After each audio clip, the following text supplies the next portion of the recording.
amount of people because they don't know and they all have their own appointments. Like you all have also probably your own appointments. And that is, I would like, but I have no time. I need to see this one and that one. That's the normal way how it always goes.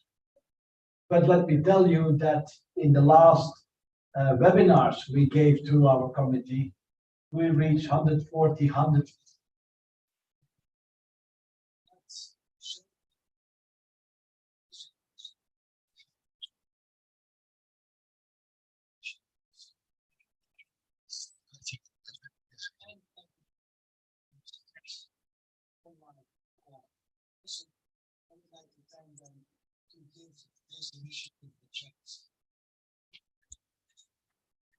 I believe that this initiative is extremely useful because I see people, we always need to be prepared how we can overcome the next problem. But how can we make sure that farmers get the right products and get good stuff in their ground so that they can thrive?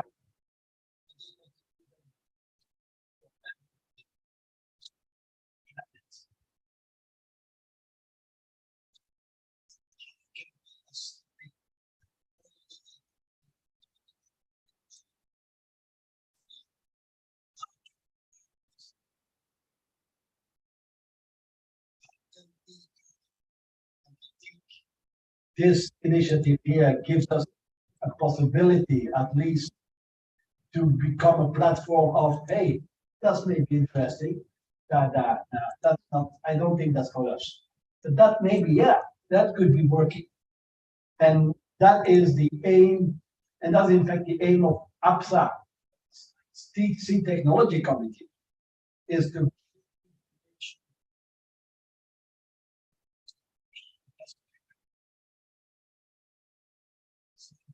I'm very pleased.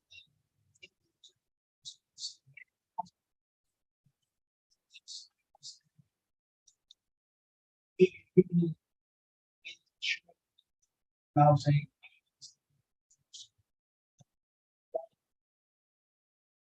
but that's 20 years from now.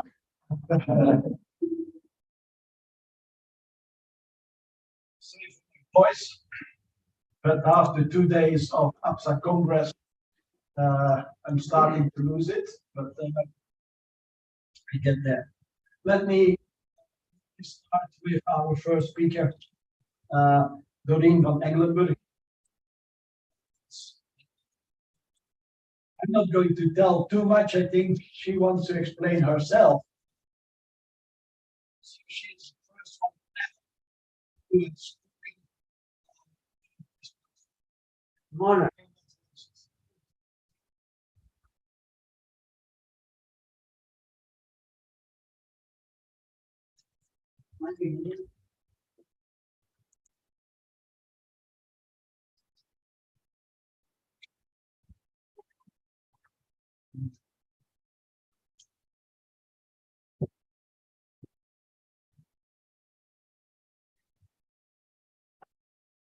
My first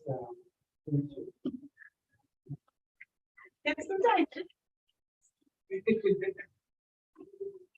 yeah. Thank you. Well, thank you for my name is Doreen van Engelenburg. Pretty well. I'm from the Netherlands and from 3 years. Before that, I was working in the Netherlands in a flower auction and in the seed businesses. The aim is to tell you more about our solutions and what scaling methods that we use for our apps and that you can use. Start with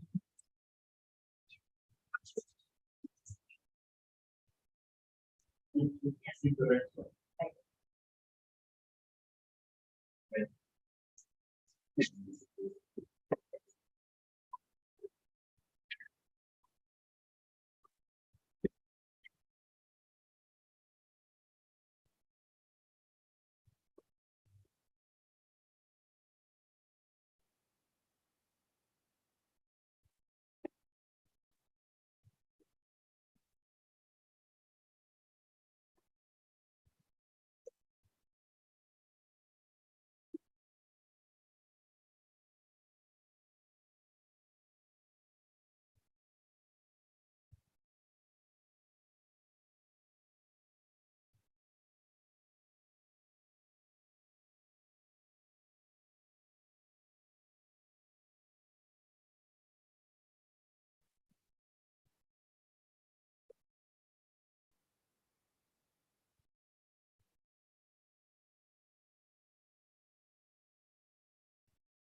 It's all in there.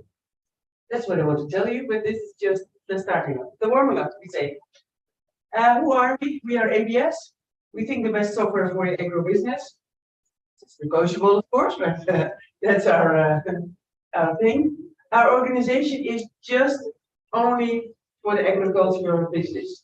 We only have software for the seed companies or the breeding.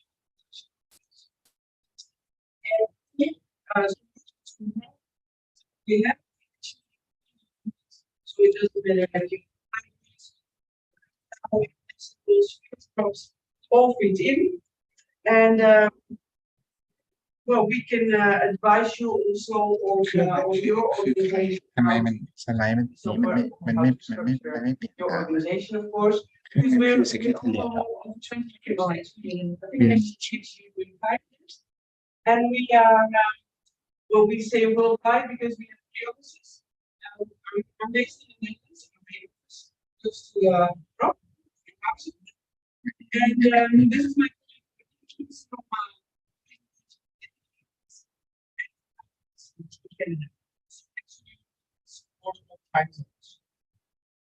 the solution that we have, the giant software, we are online, are developing only packages, and to manage all the testing in the lab, online for the smaller labs. We are working on ABS Express, the software that's on the internet. And this is where those apps are. This is an open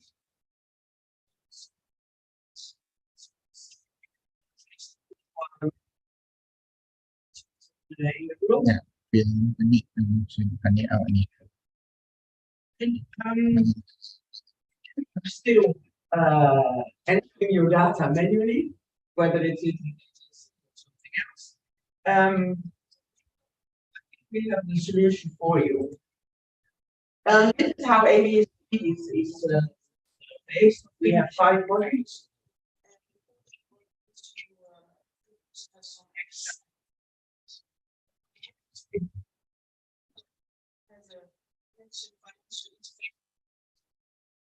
Right.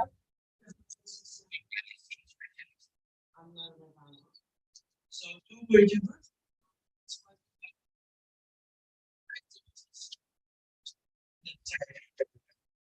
Process.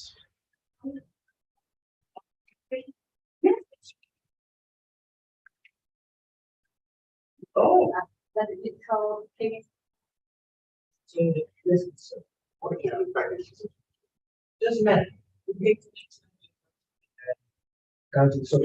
Because what we do is connect data. So Okay. Data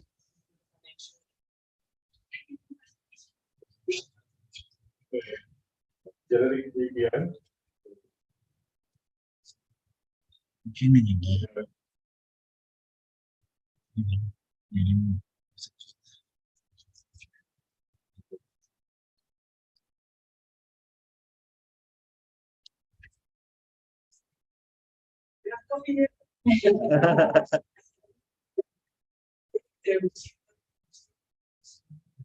That's what was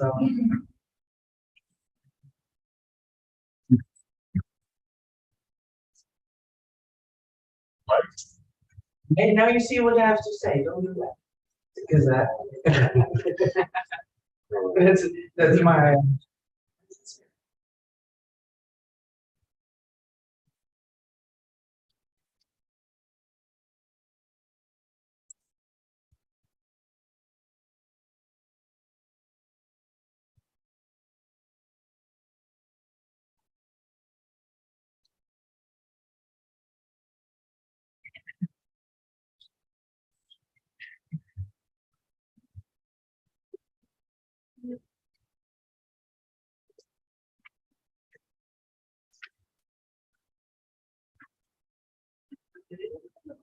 This technical glitch is not ABS, let me make it clear.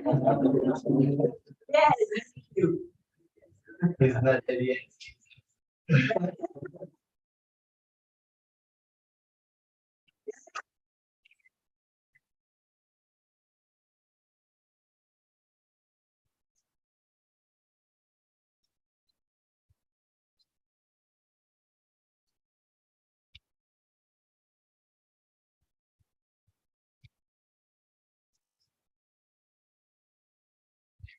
Well, at least you know now why our apps are okay, because it brings you higher efficiency, less errors, and the ease of use. But yeah, the rest of the technique.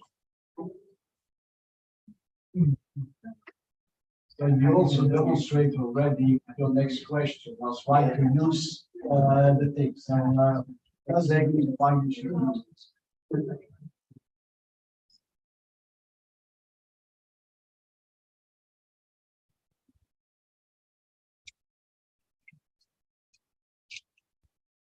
Okay. Be aware next time.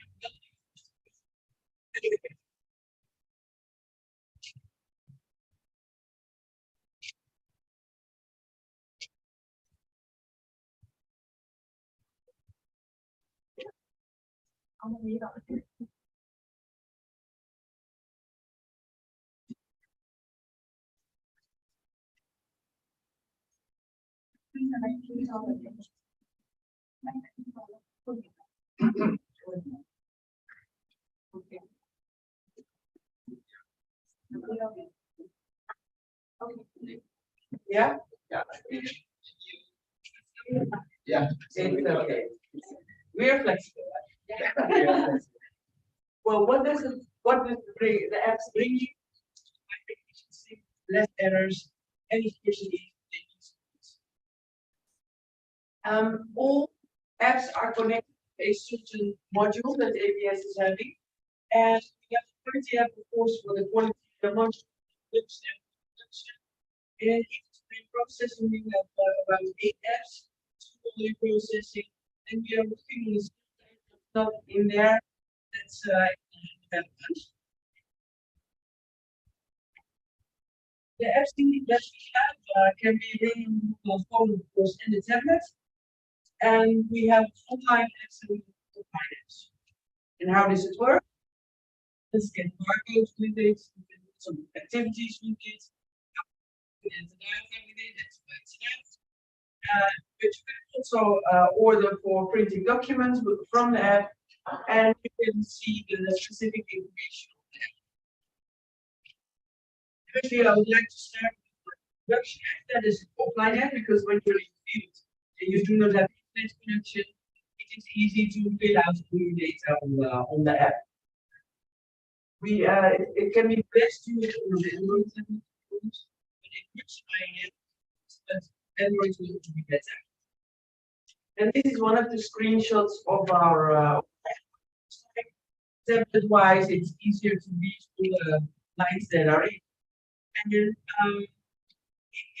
provides you a lot of information, but when you're in the field, the best thing you want to see, of course, is your yield estimations.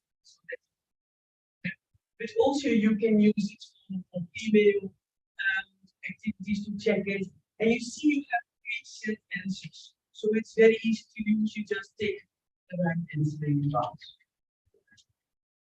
But you can also here do disease testing, your all types. So you have a lot of options on your tablet. In productions, it's very important to see where are your fields located, whether from the grower or your fields.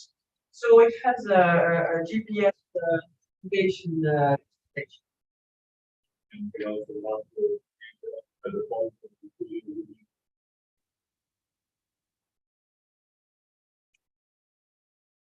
With the app, you can also take photos. When you synchronize, download it again.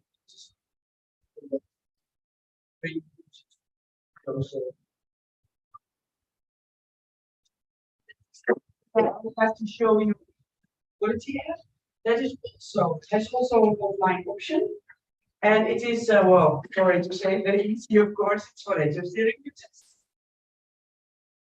And what kind of assignments you do on the with the tablet?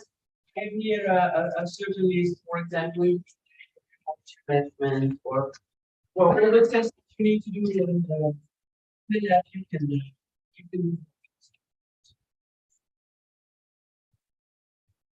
It's also a screenshot quality app. It gives you just an activity list, what you have to do that day. As a manager, you can download it for yourself, or just of course yourself. You can, download your activity list for that day, and which is very important, I think, also shows you already the next step. So if you have done your test, then you also know what to do with that sample that you have been testing. After uploading the data, it also here you can synchronize the report without your pictures. Also in this case, I have a movie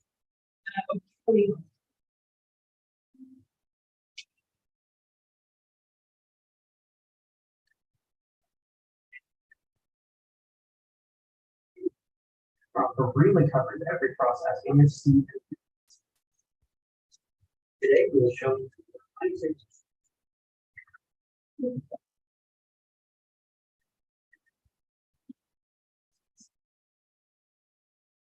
we'll have upgraded quality to manage your growth.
Yeah, no, they're, you know that you can even manage your as you can see, abilities and those things. It's just time. In front of some of the ABS content today. ABS. Company abroad. it was our Canadian colleague. Last part and the latest part of the apps we have been creating that are the online apps, especially for house or and it is where you can register all the badges of the seat inventory, of course, and also this software is based on. And you know why? You know, to the iOS. iOS is very close. You know, they keep their connections linked to for app. That is why Android is more flexible for developing and using. Also, so on the right part, you see the tiles of apps.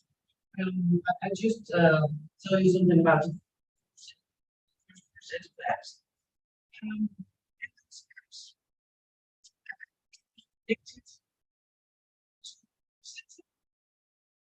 And you see based on the user right, you can use the app whether yes or no. So you can download it in the company, but only the user that has the right to use apps can be located into them.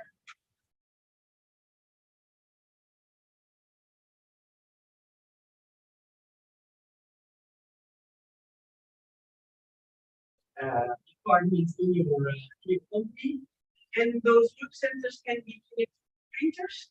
It can be connected, for example, to weight scales. It can be connected to scales. The first app I want to show you is the receiving app. Here you see some screenshots. And what do you actually see? I'll tell you. So you have opened your receiving app, and the receiving is meant for people in the warehouse. So the seed has been harvested. So you know that one day or today or tomorrow the seed will come in, and the people at the door open the door, the seed matches, then they know here the list. Well, I didn't make the whole list, but you see here the screen will come in from NFR seeds. You scan the batch that's coming in because up front you have sent the batch labels to your grower. You scan the batch that's coming in with the barcode reader.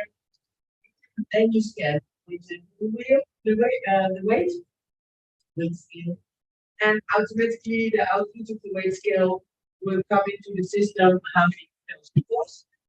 And also, which is something more important, what to do afterwards. So you have to keep it, so you confirm you're receiving, but what to do next? And then you see a list of the samples you have to take. So in ABS, the system already knows how many samples when receiving, how many samples you have. It's also mentioned in the so the people at your doorstep or who are receiving it, they see in the app, okay, send me so many grams and then so many grams today. So, and then the seed is received and it's going to the next step in your process, so processing it. And here you see again some screenshots about the processing. Example, I here process processes. You see here in the next line what you have to do with the aubergine. You have to send it to machine 3. Your seed, you see here how many seeds. See the inputs and the outputs.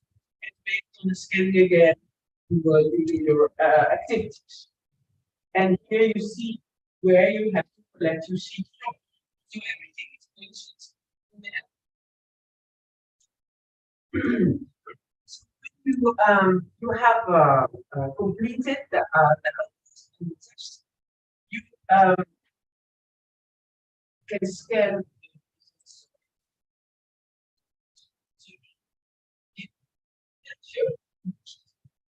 You correct the He is the business manager of. so the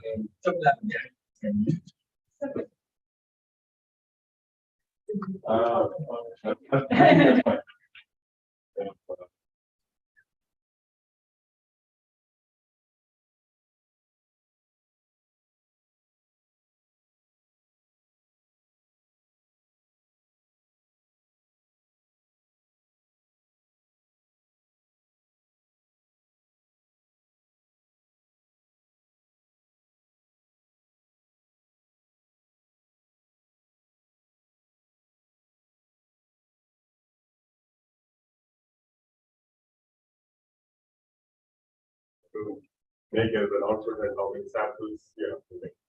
And then it will also show you which machine you have to get these batches processed. So what you do is you just go to the batch, collect it, scan the batch, and then scan the machine. That means you have put the batch into the machine. And then once you scan the machine, then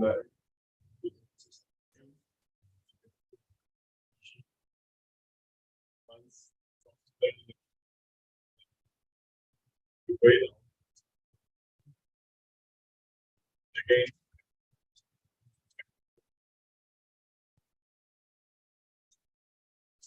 Batch from it will automatically read the weight from the scale into the system. And then the system will also tell you where, like, what the output is, where you have to put those batches back, the location, and it will also tell you what are the samples that you have to collect from those output batches and then ship it to the lab. This is the most complex to develop, but when it's still because it shows you step by step what's to do.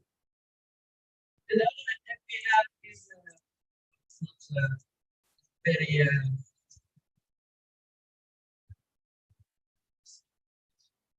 it's an app that's very easy because the movement app is just scanning where's the location, scanning the batch, and scanning where you bring.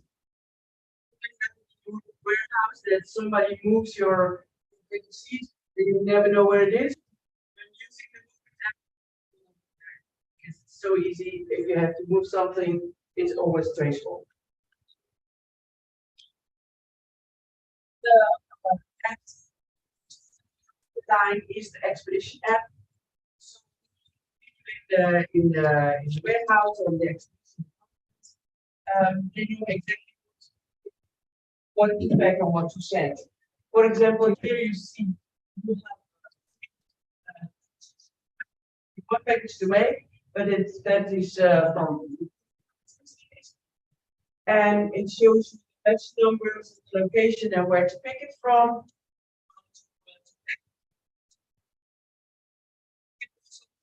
Your labels with it. You can print the Dutch, send, and you can always also make it.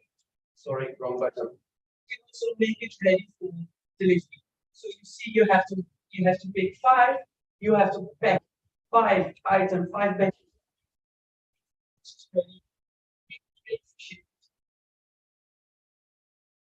And that's also the ready for shipment button. So your food that you have sent is that you sent to. So infrastructure.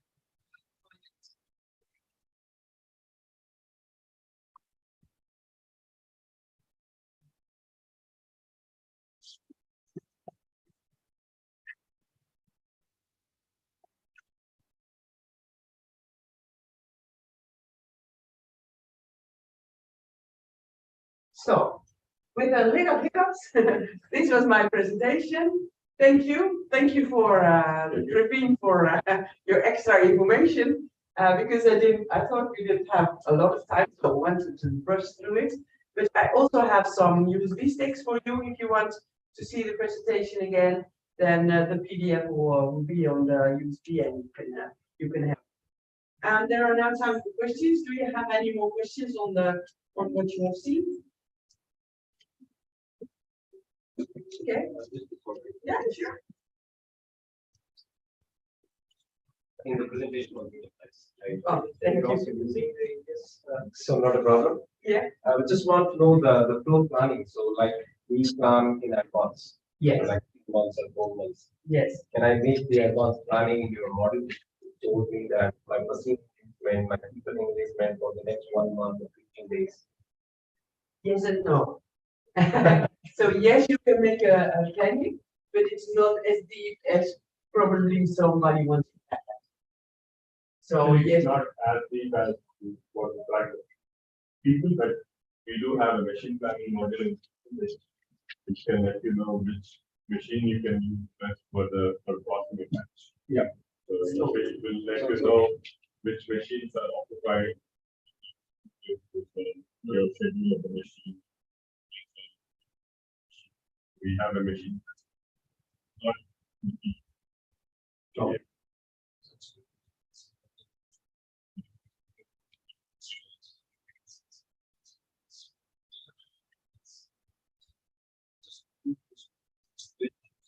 yes. Any dashboard coming from that one where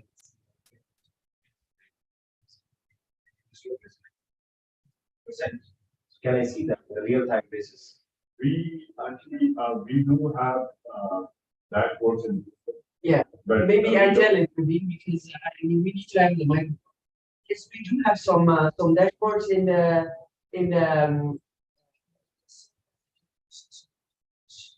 real-time reporting options in the software. So these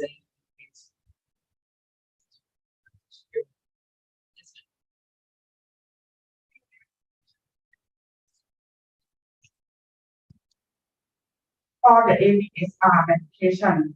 It can interface between the ABS data through the another system like Oracle or any system.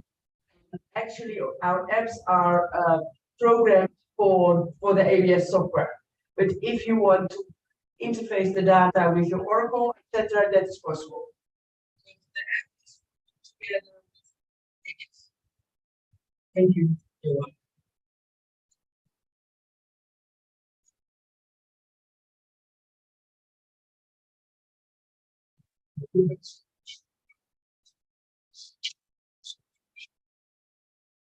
Uh,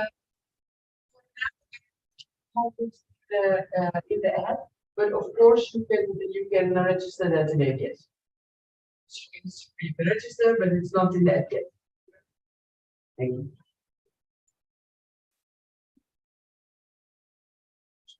If no questions anymore, thank you for being here. Oh, yeah, sure. It's okay. Yeah.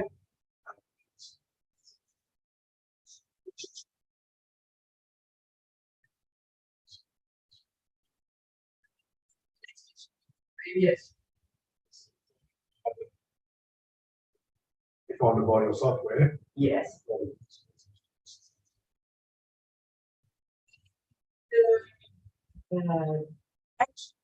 Packaging. So if you buy ABF, you get the quality, the production, and the sales and the inventory in the inventory software. And it's a database. It's a database management system. Developers look like an extended Excel. So you work with records and lines. And, I think I can show you a demo.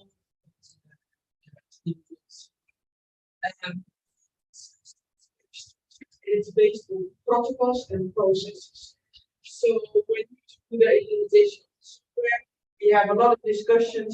How are your processes? And then structure in advance all the activities that you do. So that every department has an activity list, a worksheet list, and they know what to do. Whether it's in production or in the warehouse or whether it's in use external lab, also enter the data via automation into the ABS system.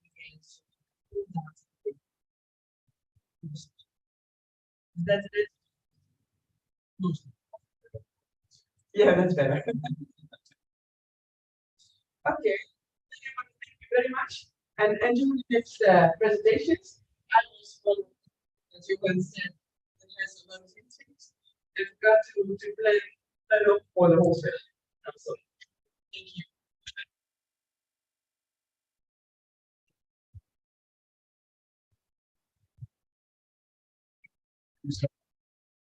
The first. I think more will follow, but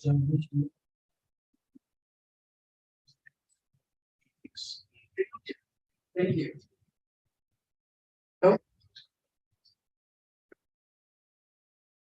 let's today. Is the maximum also here. I'm not going to give a lot of what he is doing and so on. Much better than this himself. And of course, yeah, probably many people here who know that's it's all yours, please.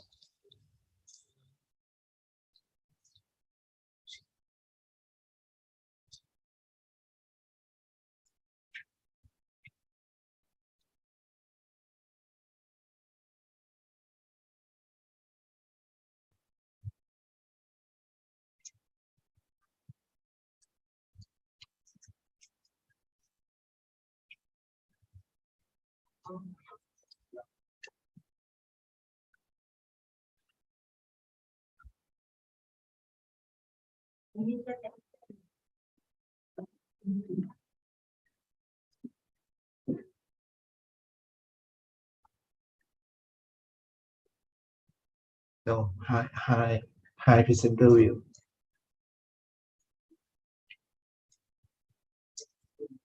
Yes.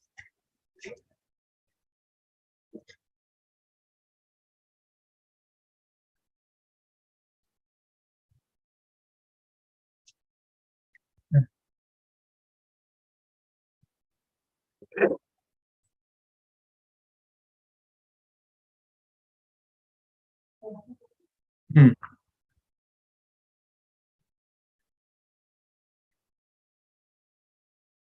thank you so much. Good morning, everybody. First of all, thanks for having us.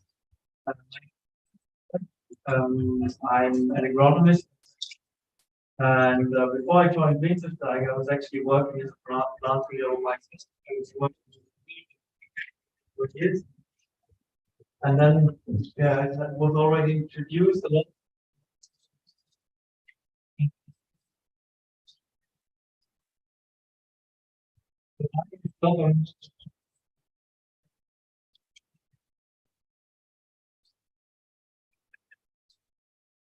Started growing,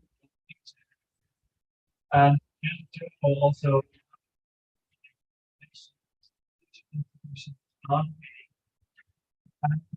well, like whole sectors of life,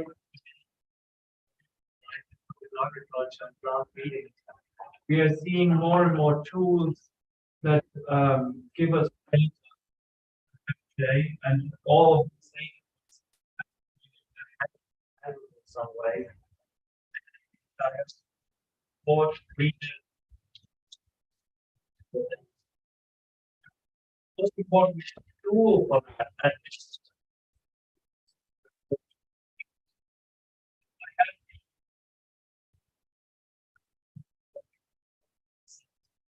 still 2 to 3 minutes to over easy. That's what's up.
Yes, that was a short overview of our reading software Easy Read.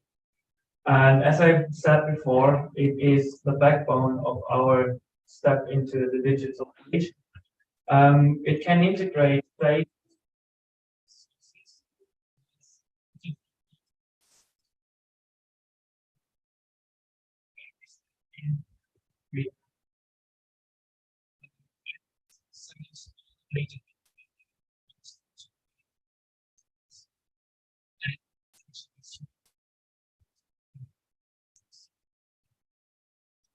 So in the following, I would like to an entire breeding year. I would like to go with you through an entire breeding year look at the tools that we have at Wintersteiger and how these tools communicate with EasyBreed. And first thing in the breeding year, what that we have to do is we have to plan our trials. And we have this, which is called mini GIS. This plan gene resonance trials in the field. So it looks like this. You have a map, and on this map you can plot your trials and the most important thing here is that these plots get GPS coordinates. So now we have created plots in the field for these plots and integrate capacity tools. We can create a trial with series about the genotypes that we want to have in there, and we can give it a randomization. You can see here, I don't know if it's easy to read, but we're working a lot with these kind of dialogues. The first step, if you create a trial with a randomization, you choose which kind of randomization you have. When the plot after the signs as well, and you select experiment you work with, you select the location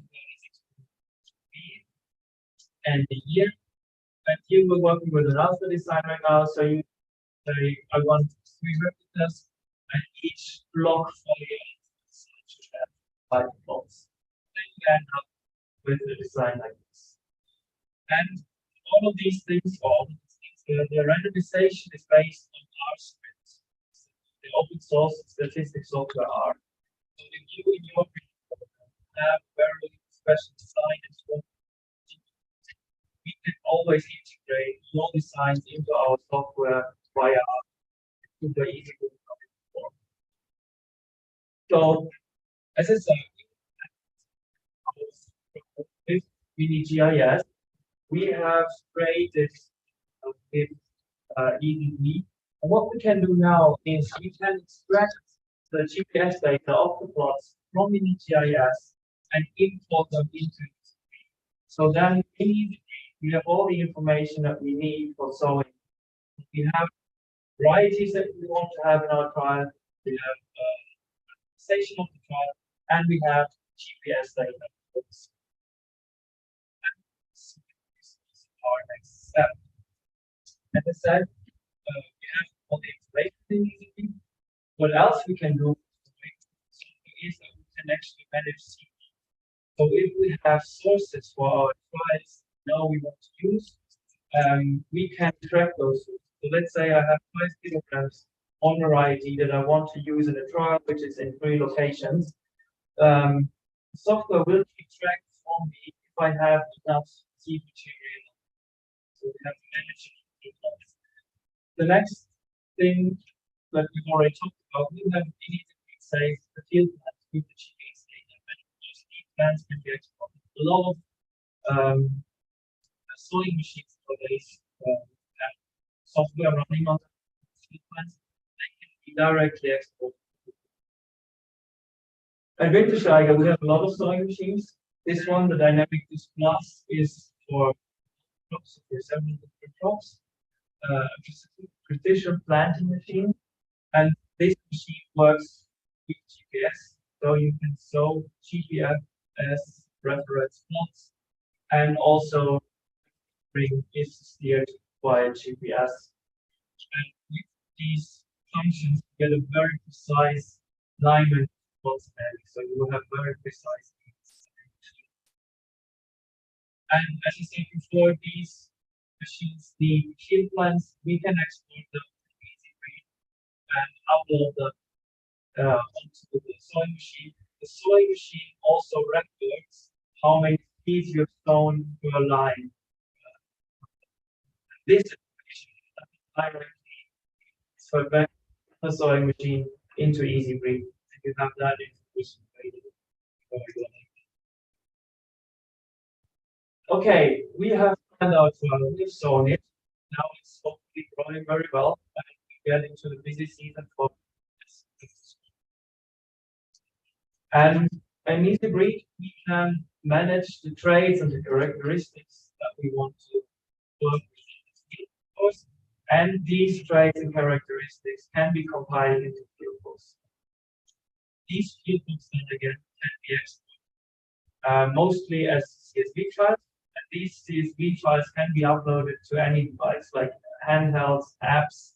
For example, this is an open source software field book app from the University of Kansas. We can just export field books from EasyBreed, upload it here. You can go out into the field. Another thing is the speech recognition software Metrics, so you don't actually have to type anymore. You can speak with your computer, so you have two hands free to look at your plants. And for this software, we have a special interface section. And of course, if you're still using pen and paper, no problem whatsoever. Of course, you can just export the field book. And then on the other hand side, we can export it, but all the data that we're gathering in the field, be it with apps and handhelds, be it with the speech recognition software, or be it with pen and paper, can of course be integrated into EasyBreed again. If you're working with an app, you just export the CSV files from the app and upload it to EasyBreed.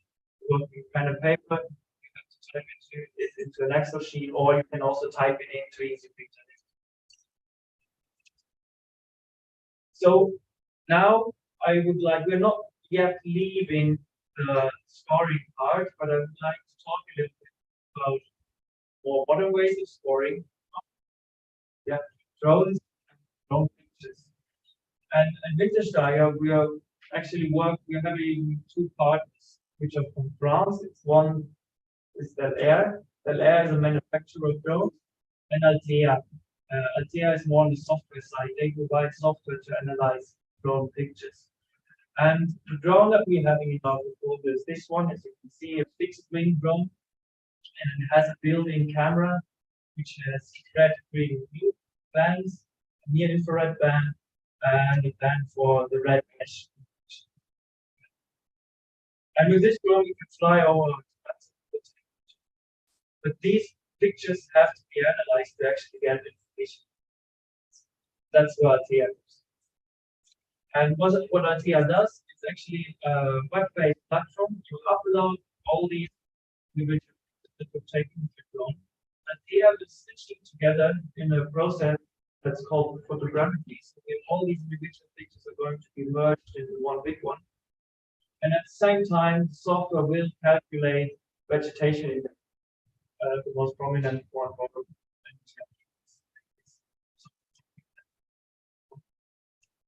And then based on these indexes, you can extract actual plant traits.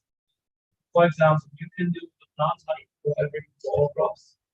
Altea can count plants, but mainly for row crops, so maize, soybean, sugar beet, and so on. You can estimate the flowering time, but this only works for crops that flower yellow, sunflower, or rape. In a very early stage, we can look at the emergence, so which of the genotypes of the twilight which are killed, which are not. Then we can calculate for all crops, so-called say green index. This is later on in the season. We basically check which of the genotypes are senescing early and which ones are senescing later. And one more trait that we can extract for all crops is the soil. What we've tried this year, or still are trying, is to do year count in cereals. However, up to now, we don't have enough data to be say it works. It's a new algorithm. We have to check first if it works. So it's a proof of concept price right now. It's not yet available for customers. And this just for you to see what this software looks like. Here, as I said, it's web-based. You can see here a trial that we had in Austria at Wintersteiner. You can see the results that we're getting are mapped into the picture, like a heat map, for example.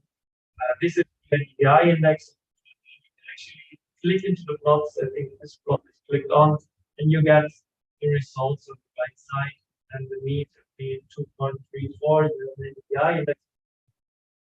We do the very same with blood type or blood count.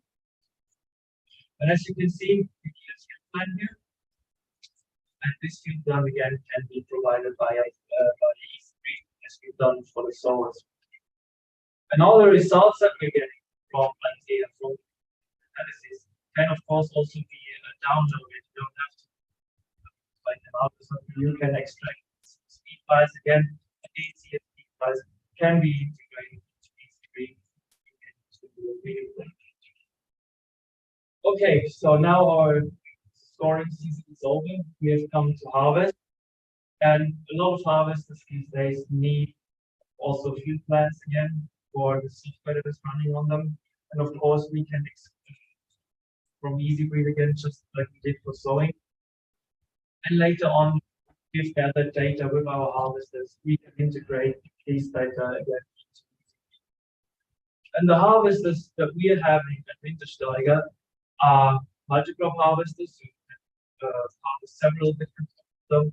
They have a range from small to over medium to rather large ones. And most of them have weighing systems with either our own from Wintersteiger or we also build in harvest master weighing systems. You can have NIR analysis on it if you want to, which gives you more information on protein content, moisture content, and we can also look at weighing system that will give you the weight of the hectoliter weight. And as I said before, all this data that we gather with the harvest can then again be integrated into all this. Okay, we have harvested season, and now comes the interesting part. We have to analyze our data and get to a decision which right here we don't take it here, maybe even register for this thing. And in EasyBreed, we have a lot of functions to, first of all, visualize the data. So you can do, for example, maps, you can do bar plots, box plots, and so forth. And here again, just like for the randomization, all of this is based on R scripts. So if you have a visualization that you want to use, that you're used to, we can integrate this into our software. The next thing that we have is statistical analysis. We can analyze randomized field trials, we can run ANOVAs, we can calculate adjusted means, we can calculate outliers from your trials, whatever you need. And same again as for visualization and the randomization, all based on R. If you have a special analysis that you want, we will be able to integrate.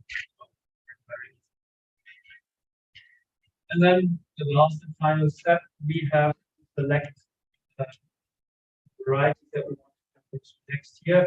And for that, we can compile lists with the data gathered over years, over different locations, and so on. Based on these lists, do a selection of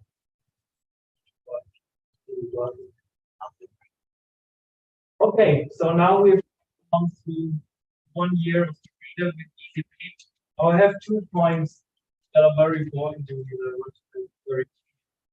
All of these things work as standalone as well.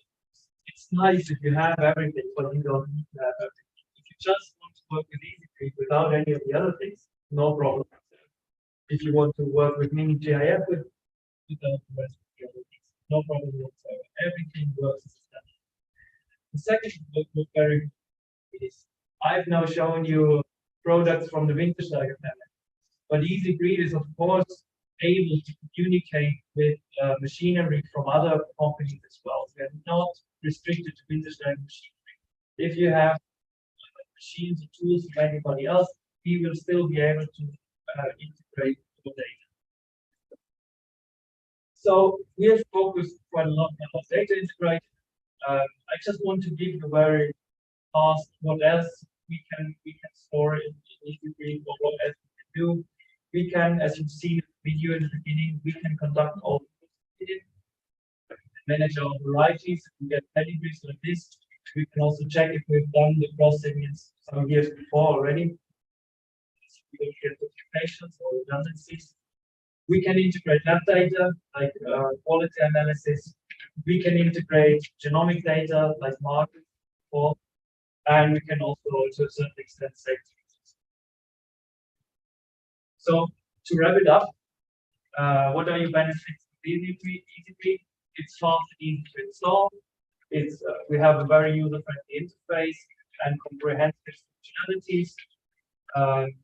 We will automatically integrate the relevant data, especially hardware data. As I told you many times, there's a lot of ways to like customize the software for you. It's done once it's working, it's time saving for you, you need much less time, and it's a cost efficient solution. So now you may say, Wintersteiger is based in Austria, far away. Will they help me if I have problems? I want to assure you that yes, we will help you when you have problems with the software or with our machinery. We have partners and subsidiaries all over the world, and we will make sure that all the products that we are offering will work. And I would like to finish with two things. First of all, I would like to invite you to visit us in Austria next year. We have our Field and Expert Days in Inkai, where our headquarters is. It's between June the 27th and June 28th. The most welcome is there. And the second thing is that we always want to make our software better. And right now we're doing a survey of EasyBreed. And if you're interested in taking part in that, you can come by the stand, scan the QR code, and take the survey. And you can actually, of course, also use this iPad to be one version of an iPad. Please go by for sorry, maybe. We can also answer.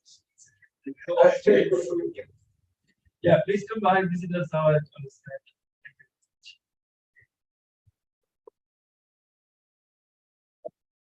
Questions, please.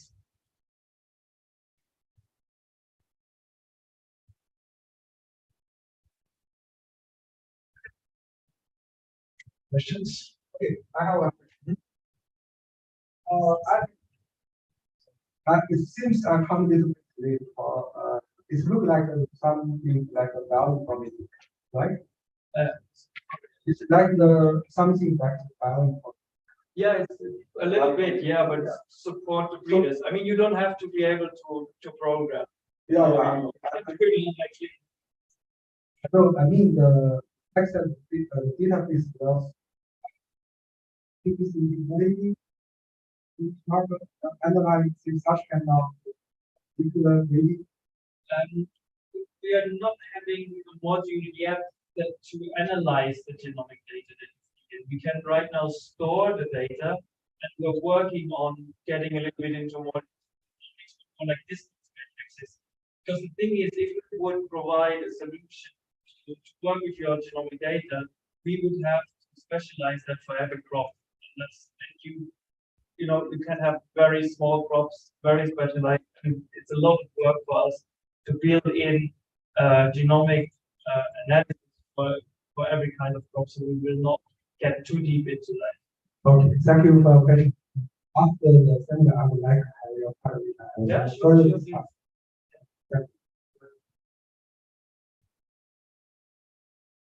Questions? How wise this? We are working a lot with cereal in Germany. Right now we are mainly not Germany, but German speaking countries. Germany.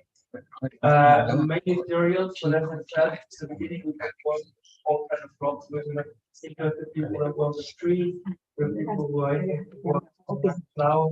So it's really a wide range that you can use for the not strict cereals right now.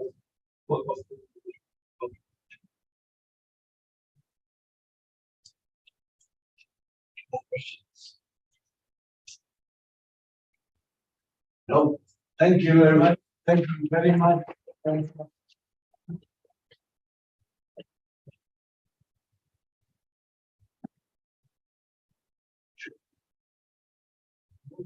It was let's take it 5-10 minutes if somebody wants to grab a cup of coffee or needs to use some other stuff. But please come back soon because we have two more very interesting topics to discuss. Thank you. I can bring the coffee and some, Yeah. and some snacks.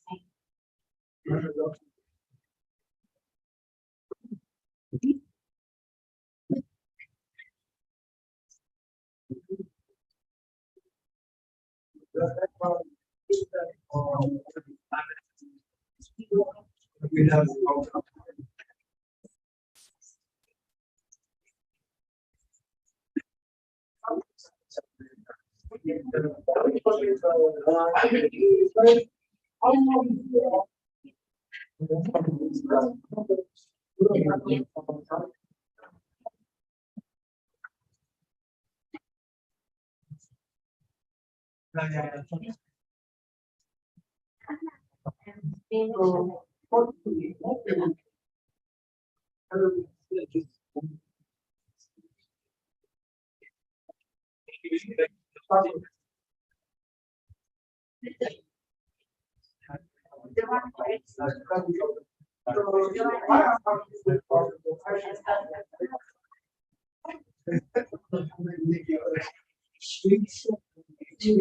Yeah.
พลอยลองพูดอีกอันนี้เข้าแต่ไหมเข้าแต่ไหมมันเข้าแต่ไหมมันคุณ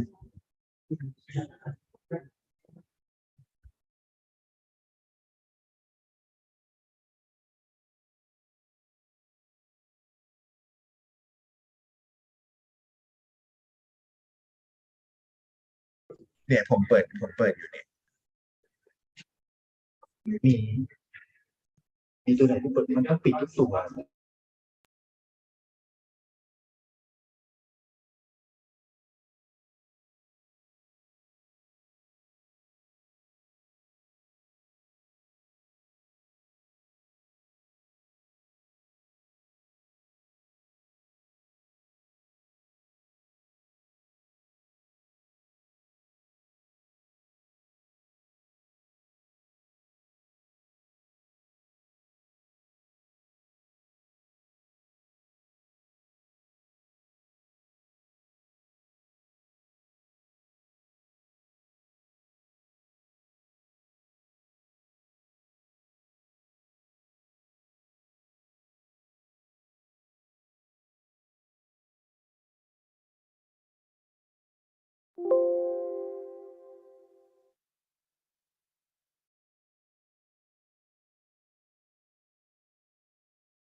เอาใหม่ โอเคป่ะแล้วไงอีกอย่างอีกคนโอเค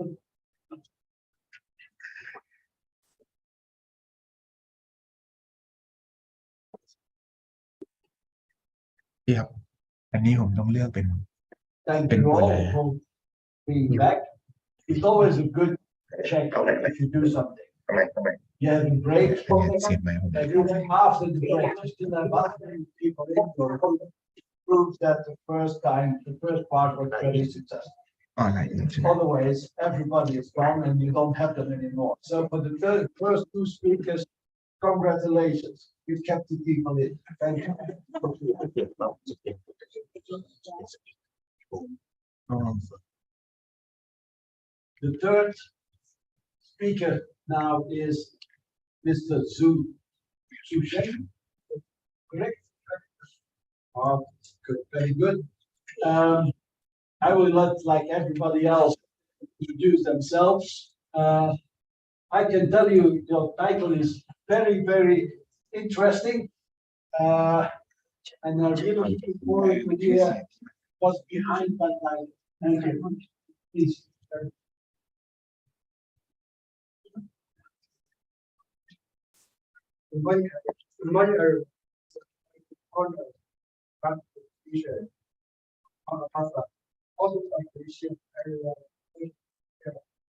Making me some relaxed time afterwards. Okay, my name is Zhu Shen, I'm from the China Commercial company. My topical is increase the downstream chain, downstream industrial value through technology innovation.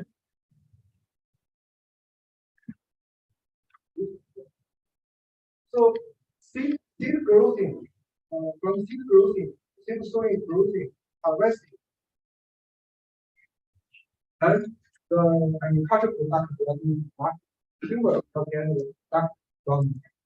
So supplying will depend on the word and secondly, which farmer will choose. Also, consumer demand decided what the demand, which also motivate single breeding. My first chapter of my presentation is technology and consumer market. The first period of meeting festival demand. The keyword I think is transportation, transaction here. Because at this period, the consumer we want spend less money but get the property product. So the yearly is very important. If the yearly is will reduce the cost. So the seed technology focusing on increase the yield and affordability, leading the consumer market. So at this stage, mainly the farmer what they are sowing, what they are supplying, farmer will get which kind of product. So the challenge in this period, too much or too less. If the yield is too high, but due to big transportation or low accessibility, especially the poor grading system. In this way, maybe okay, but it is the transport to other areas, maybe the people will like. So it will create the best and loss for farmer. So if the climate change, extremely climate change like this year, have flood problem, have drought problem, high temperature problem, the yield will be less. So yield less, it will become consumer have to pay more money for the food and due to the weak transportation, so we create the shortage somewhere. So after fulfill the demand, the people have diversity the demand. For we will have better and more choice on the agricultural product. The keyword now because the system, grading system is established, so people is keeping and distribute the agricultural product in different areas. Now the consumer demand has started using the breeding technology innovation. Before 20 years ago, Chinese people have no any idea of sweet corn. Now China is second largest corn market. Annually, we consume 57 billion crops. And now Thailand sweet corn is so popular in China because it has better system and quality. So also we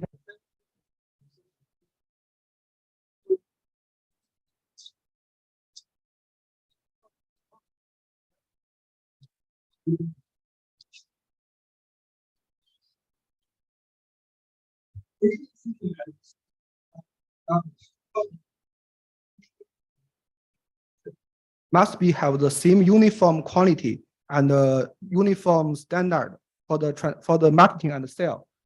And for the storage and transportation development, it make the production in some better area which suitable for the cultivation. For example, this area showing the rice is very good for quantity, high yielding, less cost. Then storage is easier, transportation is easier, so it can transport to everywhere, and the customer can get the uniform product. So Generation Z means now the young generation born after 1995, globalization, then is the internet development. So now everyone we can order something globally from the website. It's very easy for us. So I think it's very it requires more and more strict system because it's the international trading. It will see the product should be in uniform quantity that have the value. Also, the modern breeding technology, especially on bioinformatics, biotechnology development, like also the develop so much. So it also motivated the breeding and the customer demand. Like the previously two speakers, they are discussing the new technology. It helps the breeding more quickly and efficient. So here I would like to give one example of the chili. India, Asia has the most large chili cultivation area in the worldwide. India is the largest chili export countries. Annually, they export chili 150,000 tons to China. China also import a lot of dry chili. You can see the figure at 2017, only import 4,000 tons. But at 2018, it's 81,000 tons. Because at that year, the China, the largest hot pot restaurant is listed in Hong Kong. Hong Kong. So a lot of investment come to invest on the chili processing plant and processing industrial. So it creates the demand, but the supply is come from the India. So I think it's a very good opportunity for our India chili breeders. So at the same time, China also export 45,000 tons chili to worldwide because mainly it's for the Korea and Southeast countries because they have different tastes, different demand of this chili product. So my second topic is combine the breeding technology with the industrial chain. So for example, the India chili breeder, they should understand, study where is chili product going and why Chinese customer choose it and how the breeder can improve the product in processing, in the yield or in the pungency, such as like this. Second thing is the breeding stage. The germplasm is very important for the breeding at ASC. So without germplasm, you cannot have good processing. You cannot have good breeding. So first step is indicate and gathering the germplasm. Second one, we should innovation on the parental line by the modern breeding technology, such as bioinformatics technology. It can quickly for the targeted breeding make it happen. So third thing is we should have the evaluation for the product commercial value. See it can be processing, have the value or not. So third thing, we should connect with the downstream industrial chain and educate and training them. What's our product help them? How our product can help them? Let them understand our product can help them, especially on their requirement. They can increase their value and reduce their cost. So third thing is the standard quality and grading standard. So for the industrial chains, the most important thing is the large and uniform supply, large quantity and uniform supply. So by this way, for it, we should conduct contract farming and contact with the farmer cooperative to create a stable sale. Like we can uniform the seed supply, uniform the cultivation technology, also uniform the field management, uniform the, also from it, we can get the final uniform quantity. It can create more value for the farmers. Third thing, the last thing is the branded always put more value. Here I would like to give one example of Thailand. So Thailand rice in China, jasmine rice, Thai Hong Mali is a very big name in China because in Thailand government give the very clear system to grading the Thailand Hong Mali rice. It will indicate include only few varieties. Also the remark this is the 100% purity. Then you can call this is Thai Hong Mali. So this will create the value. Also, the select production area for some area is very suitable for the production. For example, here I have the India friend, Pakistan friend. The basmati is from the Punjab, always means the quality because that area is very suitable for basmati growth. From it, you can always get the best quality. So branded make more value. Secondly, why we choose the branded things? Why, for example, the clothes branded, mobile is branded because branded make the value. Can ensure the uniform standard quality, and also continually to ensure the customer supply. That's very important. So let me show our company some business cases in our development. First, let me introduce some background of Pakistan edible oil. Pakistan almost import 85% edible oil from the over the world. Mainly is the palm oil. Palm oil indeed is not so good quality because they need to meet the demand at the lowest cost because they have not too much options. Secondly, the mainly local cultivation is the mustard seed. Mustard with lower oil content, but not very good oil quality. Secondly, it brings very heavy pressure on the society and economic development because Pakistan needs to spend US dollar to import the edible oil. So in 2010, our company set up the breeding and research plan in Pakistan, and we testing a lot of lands our breeder for more than 10 years hard work. So we found the problem why the China hybrid canola cannot work in the tropical area. So you see these other company varieties, they are very little majority and very high plant shape, very easily lodging, and very less yield due to shattering issues. So the farmer don't like it. So we should do something very new. So we through the bioinformatics to select the lands to cross-check the performance under the local climate. So we have these varieties. You can see the very short plant height, early maturity, compared with other Chinese hybrids. Other Chinese canola round about 2 weeks earlier, and also not lodging more yield without shattering. Also better oil content and oil quality. So I think it's all the seed technology change the supply chain. So because you do something right, government will support you. So now our variety listed on the government subsidy. Also, government announced better purchase rate. Now it's 10% higher than the master. Is also government give the policy to promotion the real 00 canola. Next strategy, we will connect and education training the oil press mill for better value.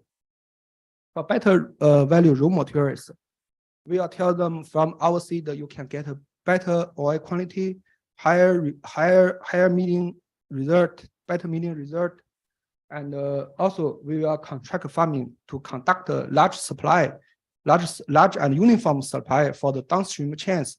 Later, also we have planned to establish our branded for the healthy edible oil. to put more value on this product. So the second case is hybrid rice, because China, the hybrid rice is, I think, is really very great. So you can see the figure. Let me introduce some figure of this data.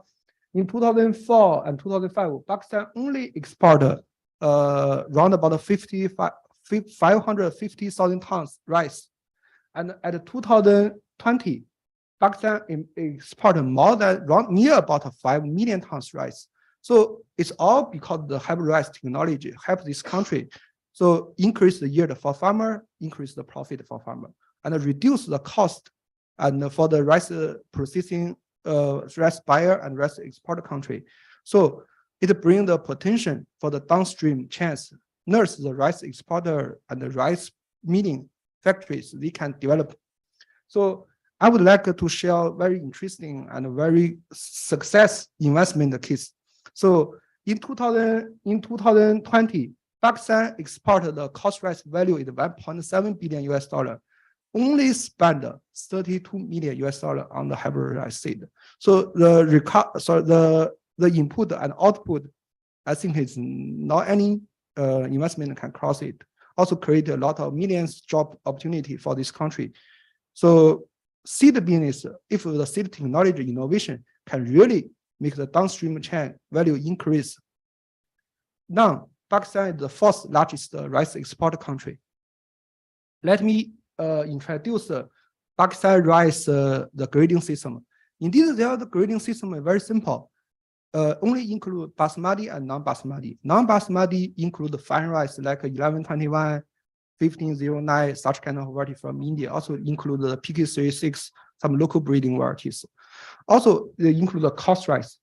The cost rice export revenue round about take 55% of totally rice export revenue. So can we do something more the cost rice grading? We create more value because the cost rice include the ERI6 and China hybrid rice. So in China, we have different variety, we have different quality. So some variety, even the value can similar as type of Mali. So if we can grading this part, of course we can create the value. So if we grading this cost right at grade 1, grade 2, grade 3, we can have the value. But so also we should understand what the rice mill they want, what the consumer, what they want. So for these questions, 3 questions, we have these answers. First of all, we should have the very different varieties which can suitable for rice milling because the rice miller they want a higher milling yield. The second, the consumer they want a soft cooking, sweet taste, and less chalky. So by this way, we can create the value create the new value. For start it, so we gathering the germplasm and indication and use the modern breeding technology like MAP technology and plus bioinformatics. So this way we can quickly start our breeding, target breeding and research. Also we test our crosses. This is the first photo is our research farm. It's a different color, different varieties. Annually we have such kind of crosses. So after we have crosses, we should check the local climate performance because China and Pakistan are very different countries on the climate. Also, we should check the quantity, the test quantity, and the milling quantity under the local climate have improve or reduce. So finally, we have something very new and special. This is our new hybrid rice varieties. These varieties can increase 20%. Can reduce increase 10% rice recovery and decrease 20% chalky. Also, it have sweet taste, soft cooking. And when you export this rice to China, you can sell $30 more per ton than other ERI6. So I think this is the variety really can help the downstream the chains like the milling, like the miller, like the exporter. From miller, they can get a more better milling recovery, and from the rice exporter, they can get more value. Okay, now the next case is more interesting, I feel, because sometimes the downstream chains they also want they have some concern for the quality control, for the cost control, for the quantity of raw materials. They also have some demand to let the seed company help them to improve their supply chain. For example, the chili. Chili, you can see this is the most important crops in the worldwide, vegetable crops. It can use for fresh, for processing, for industrial also. So our company coordinated with one of the China largest food chili processing company in Pakistan. So they give us the breeding mission. We coordinated with them, and the same things we are doing in China. Use the modern technology to breeding and research to create the new germplasm and innovation on the parental lines.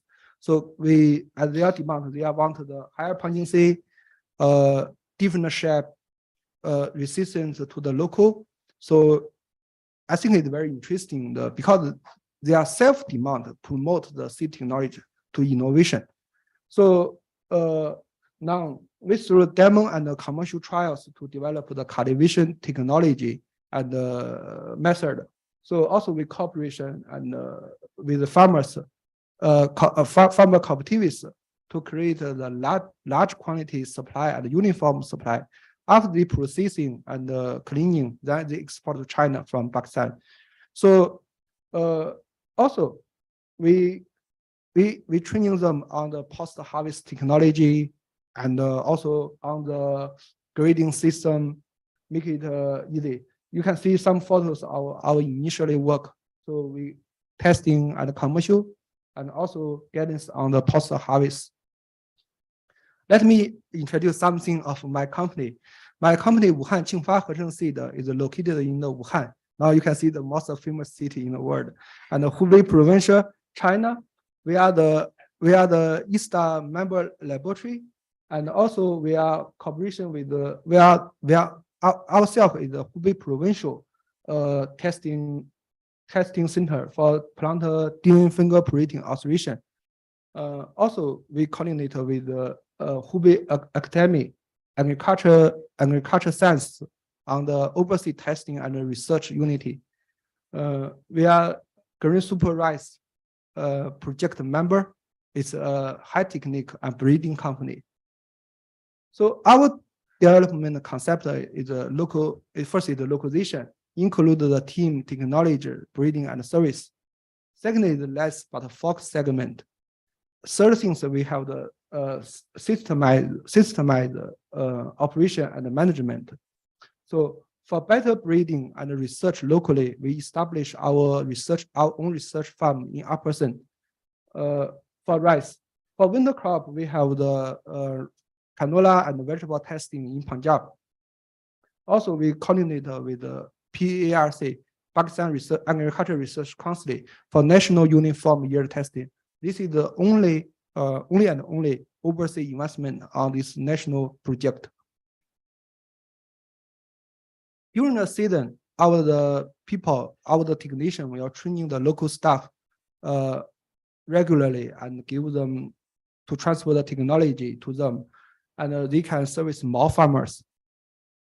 I want to say something about the future of China consumer market. I think it's very good opportunity for us. First of all, this is a strong and growing demand for fine quality product. Seek for diversified supply resources and segment, but a very limited cultivation area, but very growth populations. Yesterday, China population just crossed 1.4 billion. Now India is the other second, very near. And also very good purchase power. Also, the customer have the willing to test the different new things. Third things, the last thing is very strict grading system is there because China the supply mainly is from the worldwide. They have some very strict the uniform system for it. Nowadays, China import 100 million soybean from Brazil and USA. I don't know why they have the feeding war, not understand. And lot of edible oil and 11 million tons meat. and also the 8 million tons wheat, 8 million tons soybean, 4.8 million tons soybean, near about 3 million tons rice. So in 2020, China imported the US dollar, $171 the value agricultural product. I think it will be growth and growth because the cultivation area is less, but the people increase and demand is getting more and more better. They want better things. Here I have some strategies for we develop the China consumer market. First, we should understand what the China market demand. Second, how to improve the supply chain by the seed technology. You can improve the quality, can improve in the processing, or you can improve his test.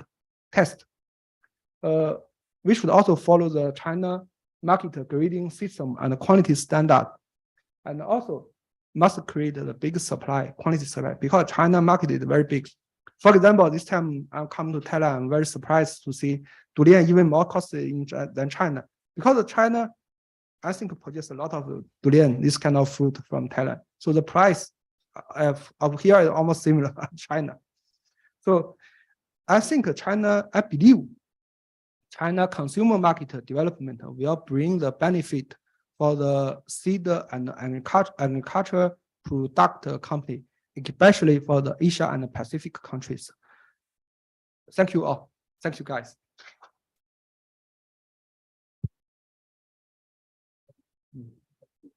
Any questions?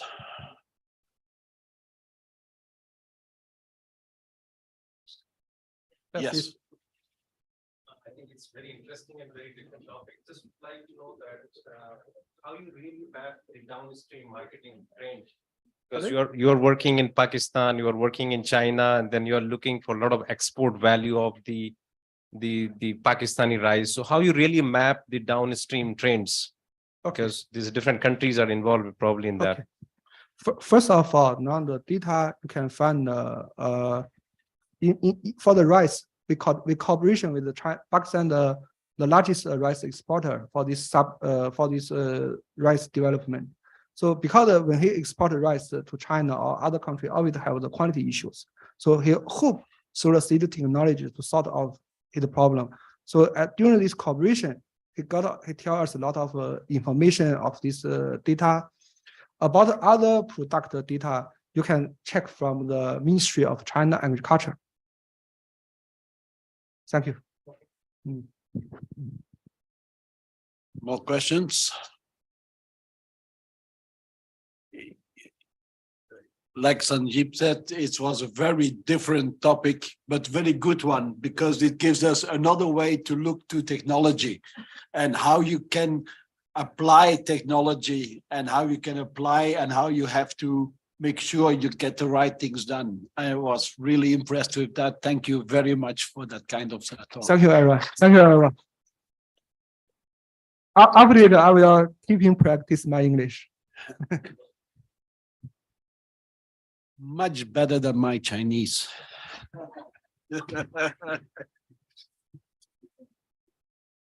We're getting now to the last speaker of the day, but doesn't mean that the last is the worst. I would say definitely. Thank you for that. No, give me a quick thing. Rob is a wonderful speaker, and I'm always happy that I can introduce him. It's a great thing. Thank you very much, Rob. Okay, thank you. Well, to be honest, I should be, there's two of us. I hope a colleague of mine will do part of the presentation. If not, I'll try and see if I can manage. I'd like to share with you a bit about developments that we're working on from a seed enhancement perspective for specifically this region. And I don't think that, yep, this is the one. So first, to make sure, seed enhancement, we consider that to be everything between the seed harvest and planting and the final sowing of the seed, where we can do things seed priming, seed coating, seed palleting, etc., putting actives and additives onto the seed in order to make it more efficient.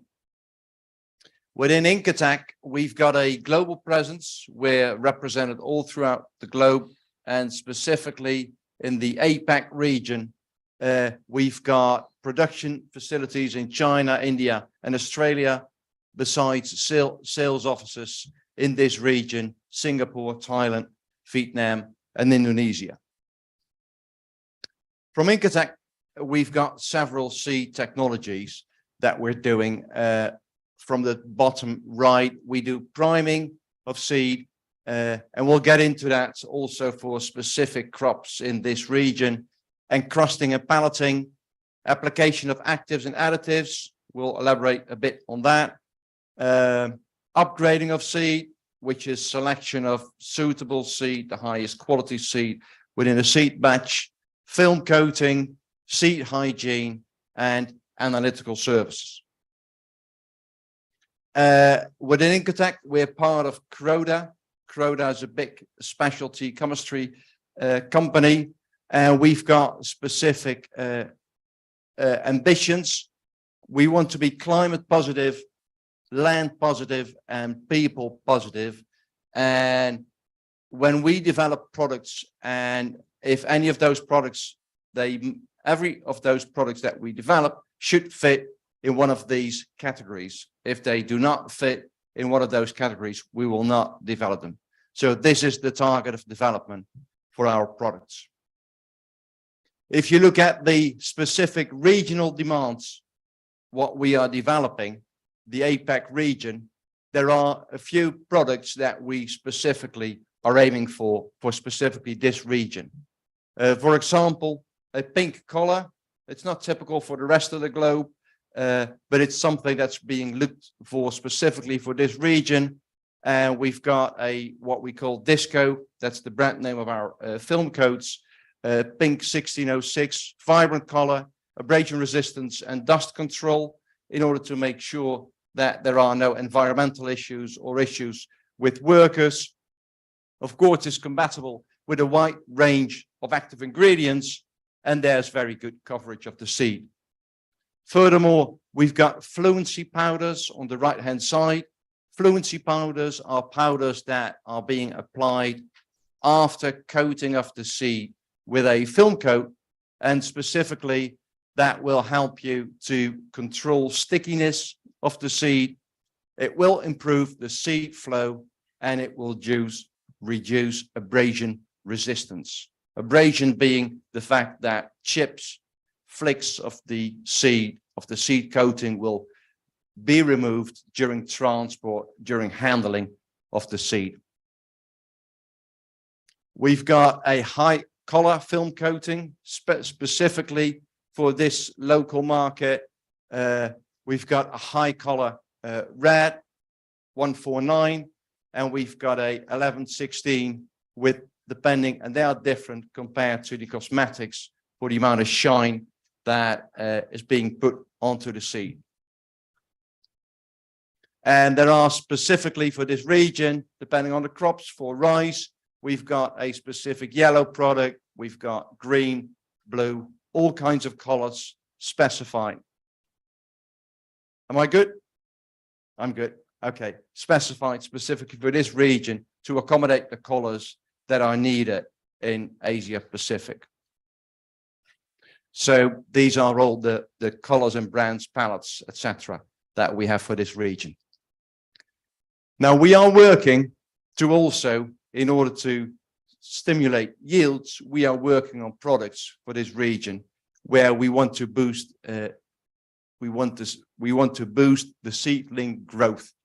And we are developing a film coat liquid for this region where specific unique ingredients are incorporated into the film coat so they can be applied directly onto the seed, and they will improve the quality and the performance of the crops.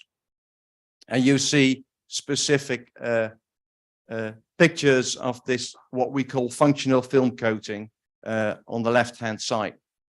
And if you see a greenhouse, greenhouse testing on the right-hand side. You'll see pictures as well, specifically for maize in this example. Benefits of this product are improved emergence and vigor. There is boosting of the seedling growth and the development. There is an impact on abiotic stress. It's being reduced for the plants, the effect of it, higher biomass production, and we consider it a sustainable solution to improve yields. Also, what we do specifically for crops in this region is we develop specific primings.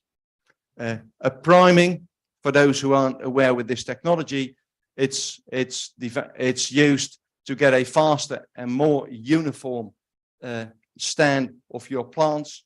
It can also overcome certain seed dormancies. So seed that has got issues with emerging, for example, on a specific temperature ranges, a priming will overcome that.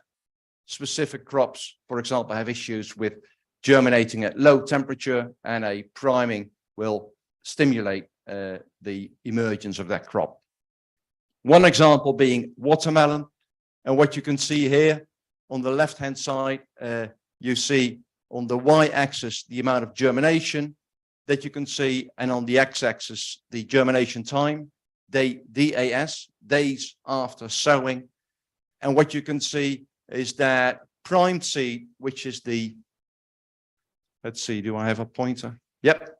So the primed seed here, you see very quickly after 3 days, majority of seed has germinated really quickly, and it even goes a bit higher, whereas unprimed seed primes much less uniformly and eventually also lower. And here you see the graphs of those specific paper tests that have been produced. So this will help both the speed of germination as well the final amount of seed that are germinating in watermelon. Another example is bitter gourd, which is being developed specifically for this region. And there's the same example here. You've got raw seed that is quite slow and irregular in germination, and a bit depending on the exact temperatures, you'll see that depending on the type of primings, different primings have been developed. You'll see that the speed of germination is quite a bit higher. Sometimes it needs to be adapted to specific varieties, and these are being all developed for this specific region. Papaya, quite spectacular actually. We can overcome exogenous dormancy in papaya seed.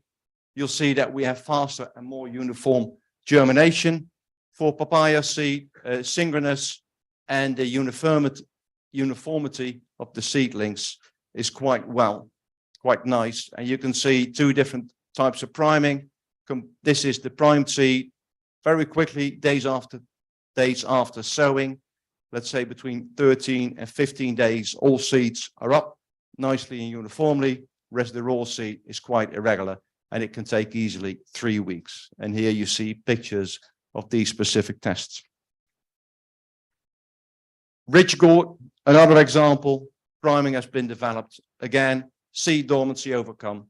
The germination performance has been improved, and it's both faster and more uniform. And here you see the pictures, and quite spectacular for all these specific dedicated crops. Last but not least, for this specific topic, we are in the process of developing a multi-spectrum seed quality management system, where with this system, where we are looking at specific wavelength, quite broad set of wavelength actually, we hope to be able to identify specific parameters of seed, variety purity testing, hybrid purity testing, parental classification, physical purity, seed quality analysis, and seed sorting. Key benefits of this technology, which is work in process, is it's specifically for the Asian demands. So crops that are used locally, high speed, cost effective, and very important, it's non-destructive. So if you have certain analyses of this seed, It's non-destructive, so you can use the seed. You can do selections with it. Target crops that we're looking at: chili, maize, paddy, soybean, tomato, and around 15 other crops. It's still in development, but we're very excited of the data that we have so far. Next, microplastics. I'll inform you a bit about the issue of microplastics. You might be aware that microplastics are considered a hazard. You may say a future hazard, still they are a hazard. What's the issue with microplastics? They are toxic to the environment. They are eco-toxicological, and they are an issue because they remain in the environment. There's no opportunity for microplastics, once they are released into the environment, to biodegrade them. And in this specific graph, you'll see on the x-axis the time, the year that we're at, and on this specific line is the amount of microplastics in the environment. And this little arrow is 2020, where we are now. And as you can see, we're still in the green zone, if you like. So we are not experiencing any ecological toxic effects of microplastics yet. We do expect within the next 20 or 30 years or so that we will, for this compartment, the beach compartment, we will go into the red line, which means we will see eco-toxicological effects of microplastics, which of course is an issue because once it's in the environment, as I indicated, there's no way of getting rid of it, just simply not. Now, for that reason, there will be a restriction implemented in Europe. That restriction will enter into force in 2023, within a few months from now. This restriction is on intentionally added microplastics, and microplastics, for your information, is a material. This is the definition: solid or semi-solid particle with certain percentage of particles have certain dimensions. And a polymer is considered not a microplastics under the following conditions: it's water soluble, or it's natural, like starch based, or biodegradable, based on specific criteria. Now, the polymers that are currently being used in film coats typically are considered microplastics, and they will be banned from the market. There is a transition period. That transition period for film coats will be 5 years. So it's implemented in 2023. In 2028 in Europe, all film coats and pallets must be microplastic free. So there cannot be any more microplastics in those products. And for plant protection products, fungicides, insecticides, etc., they must be microplastic free in 2031. An extra 3 years. Reason for that is regulatory challenges. So they still need to develop a product by 2028, but after that, they will need to go through the registration process. So they've got time until 2031. Alternatives for microplastic-free film coats and pallets are being developed and commercialized, and within Incotec, but also other companies have developed already products. There are commercial products now for corn, for sunflower, as well as for vegetables. What we consider to be very important is that the performance of those microplastic-free film coats are equal to conventional film coats, which means that good dust control and flow, compatible with commonly used PPPs, as well as high cosmetic quality. Looking at climate actions, let me share with you what we're currently working on regarding products which would have a good benefit in the existing climate. There's something being developed around abiotic stress. Stress, just to remind you, I know most of you will know this, abiotic stress is stress caused by other elements like high and low temperatures, wind, drought, salinity. That's abiotic stress. That's different from biotic stress, which of course is stress caused by living organisms. bacteria, fungi, insects, and herbivores. So with Incotech, we've developed a product. We call that stress relief. We've proven it to be effective in a variety of crops and in a variety of abiotic stress environments. By the way, exclusively related to water. So meaning either in drought, salt, or heat conditions. And currently, this product, stress relief, has been only commercialized for a crop, bunching onion. It's been commercialized in the USA, and we expect to do further market introductions in the next year. Let me share with you a few results of this product called stress relief. On the left-hand side, you see 2 trays. By the way, this is both maize, corn. This is done by, this is in a so-called osmotic stress test using PAG, polyethylene glycol, and that's a product that mimics stress, abiotic stress to the seed. And as you can see, there's a difference between the control and seed treated with the product stress relief. Another type of test, this is where you continuously have water with this product bag. In this specific test, what we call maintained drought stress, you see 2 plots, and where the seeds have been watered every 2 weeks with water, and thereby they remain in a water stressed situation, limited amount of water available. You can see in the control group, the plants are withering, whereas in the stress relief treated plants, they remain relatively in good shape. And on the right hand side, there's a graph. I'll go through with you. What you see are green bars and gray bars. Gray bars is about the untreated seed, and the green bars is treated seeds treated with stress relief.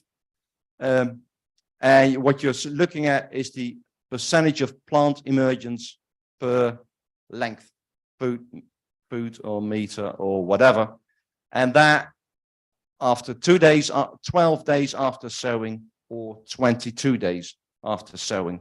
And depending a bit on the cultivar, you'll see that the amount of plants that emerge during certain stress conditions is higher in the treated plants, treated seeds, compared to the untreated seeds. By the way, this is bunching onion, and specifically done in a location right here in the USA, which is called the Mexicali Valley.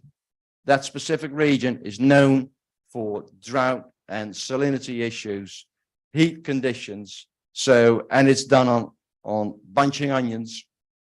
So this crop has been shown to be very sensitive, or I should put it differently.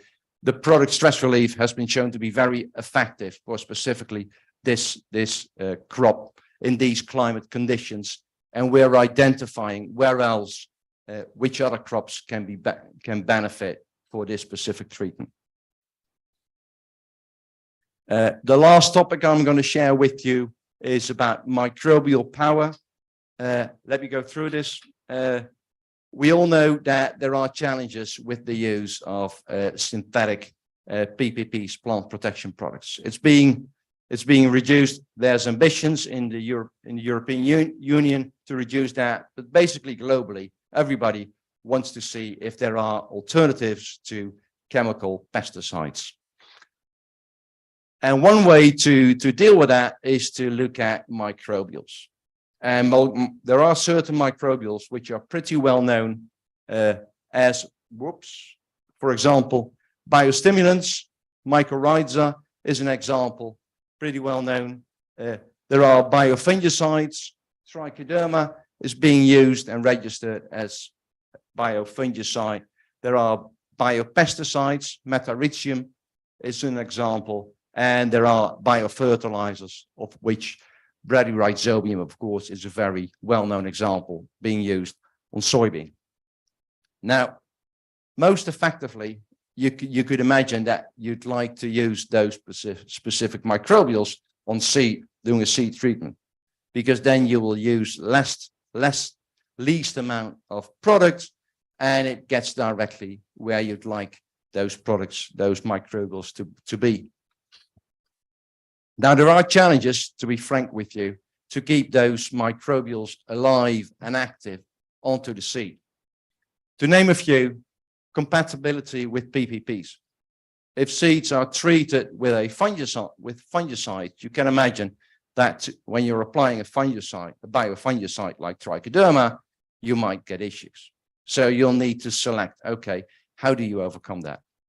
And other specific microbials can be sensitive to that as well. Then, of course, you can get it onto the seed, but how do you make sure that the seed actually is colonized? And that needs to be tackled as well. It needs to be released from the film coat.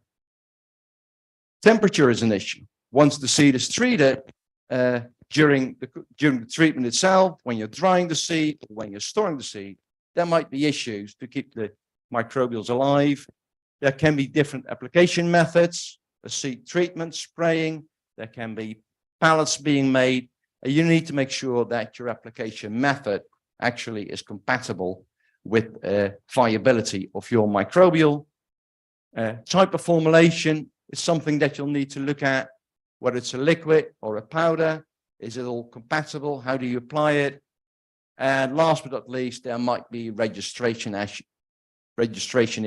You'll need to make sure that your product is registered when there's any specific necessity. Now, let me share with you a case study about trichoderma. Trichoderma, you may know, T22, very well known, a lot of literature about it, applied and registered as a biofungicide. Sometimes it's registered for seed treatment, but certainly for in-furrow or foliar. And we are actually doing research on trichodermas, and we found some interesting results. One result is that if we're using a specific strain of trichoderma, we can test compatibility with various specific film coats. And what you see here on the Y bar, CFUs, colony forming units, that is, so that's the number of spores that remain alive.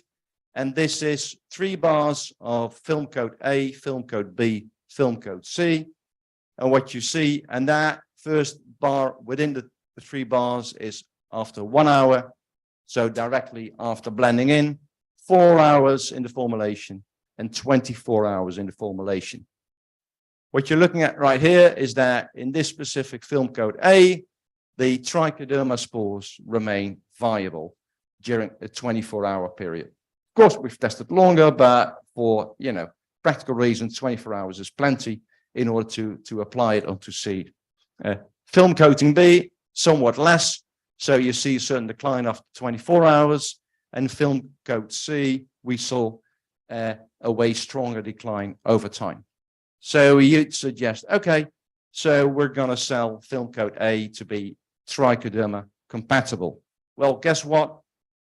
When you start using film coat A and next you start using different trichoderma varieties, different trichoderma strains, you see something funny happening, because if you use this specific strain, which is the strain that we used over here, you'll see indeed that it stays alive very well. Yet if you start using other strains of trichoderma T22, you'll see that the trichoderma viability drops quite dramatically. So strain B is not as efficient, and strain C also goes down fairly rapidly. So learning from this case study around trichoderma is a few things. Microbials can be very effective and beneficial to be used as biostimulants, biofertilizers, biopesticides. Yet, if you want to have a solution for film coats or pallets or whatever as a seed treatment, you need to realize that solutions will need to be tailor-made for each solution, and you cannot rely on the fact that a certain application method is safe in one instance because it might not be in another instance. And you always need to check and validate viability and shelf life. So with your supplier of both the biological as well as the seed treatment, you need to do that to validate performance of that specific combination very well. Okay, that was my story. And if you've got any questions, I'm happy to answer.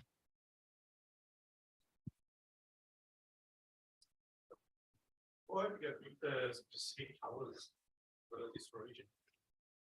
Excuse me? Why have you got the specific hours for this region? Yeah, well, it's a good question. This region simply has got like the pink color. Nowhere else in the globe we find that pink is a specifically attractive color, but that's what this specific region wants. And we see actually we're a global company. We see that over in Europe, it's mostly red, sometimes blue. Yeah, every region has got its own preferences. Also, for example, in Brazil, you've got a lot of green because some companies sell green pesticides, and they want to match that with green colors. And this region also has got its own requirements, and we make dedicated colors for the specific region.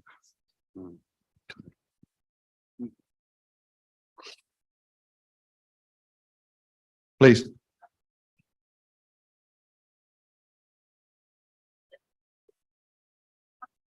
Spectral analysis, yes. Right. How's the solution?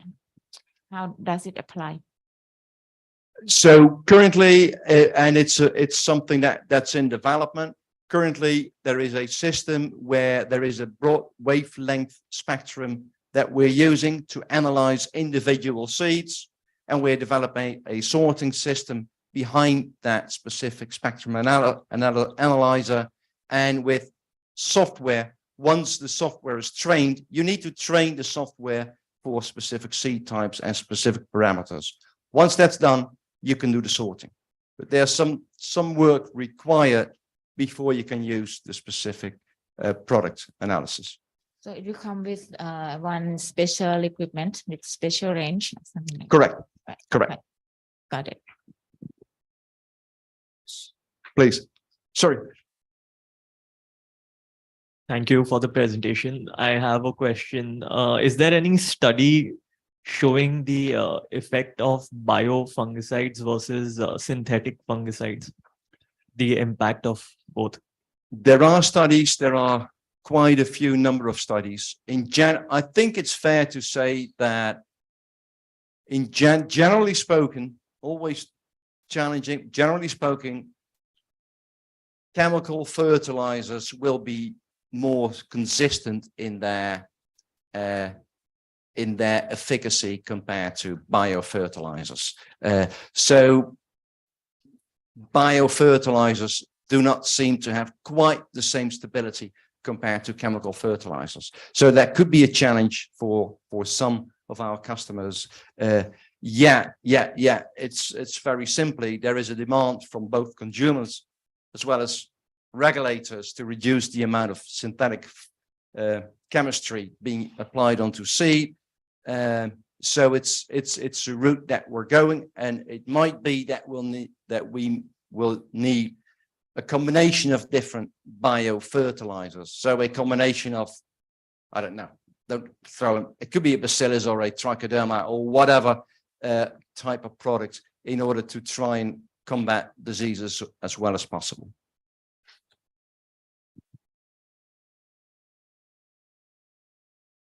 Mr. Rob, I think very important presentation, and I think need of the hour for the seed industry. I have a two question on like you said about the microplastic.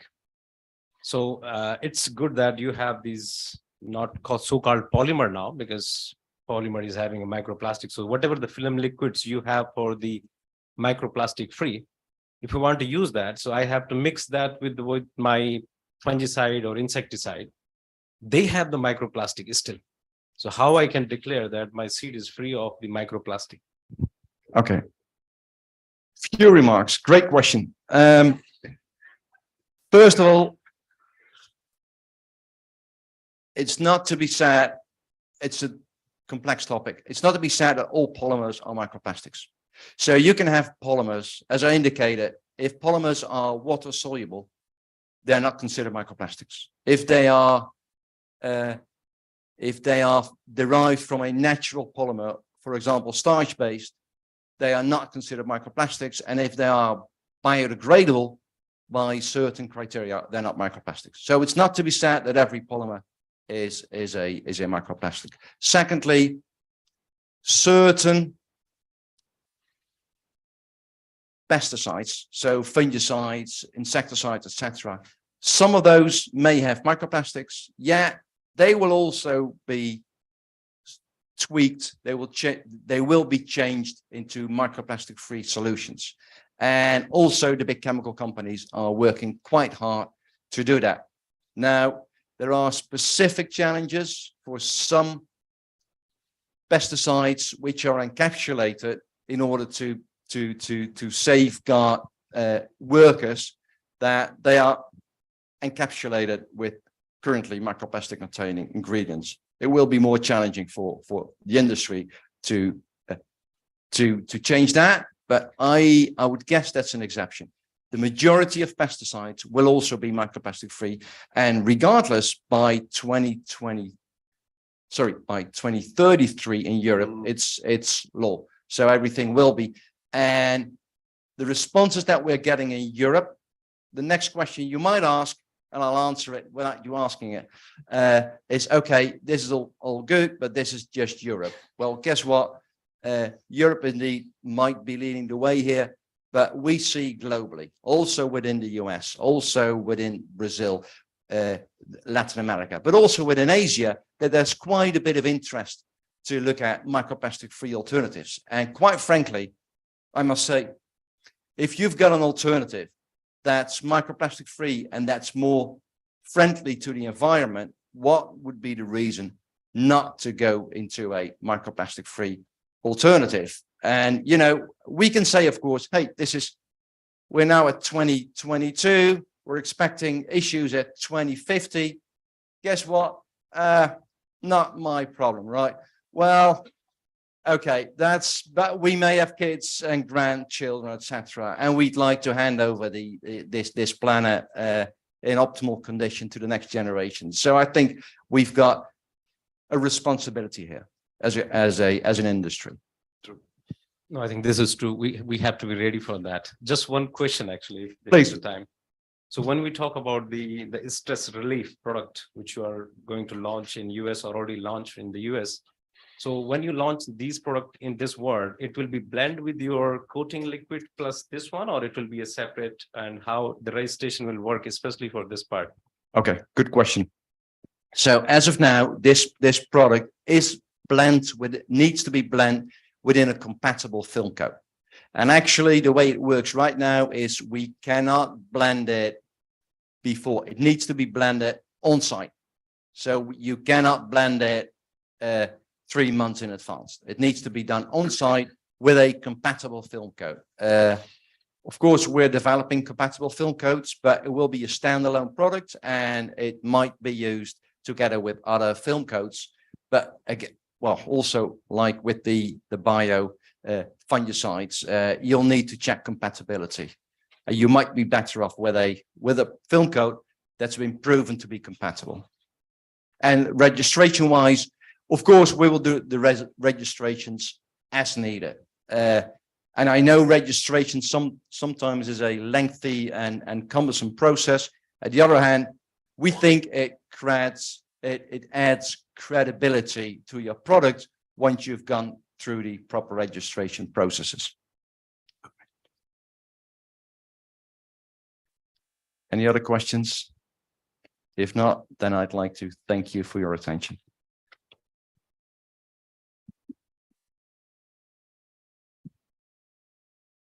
Thank you very much. This brings us to the end of this session. the first one in its kind, but not the last one, we all think. So I would like to ask you a very small favor. If you think for next year, and we do this again, what would be topics that you would like to hear?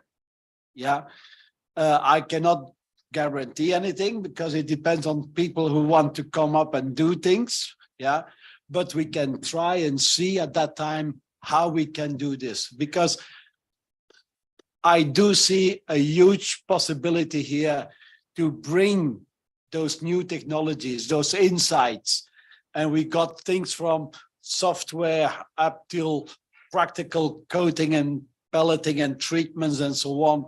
And we went to down the market value and complete different ways to look to technology, look to seed future. So please, if you have any ideas, let us know. I will put my cards on the table there. If you want, you can send me an email or you can send it to the APSA Secretariat, but give us that information back. That would be a good thing and we can help to do it further.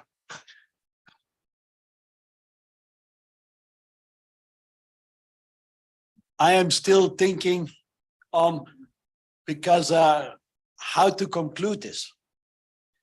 And it's easy to say, oh, you're going to give a summary at the end.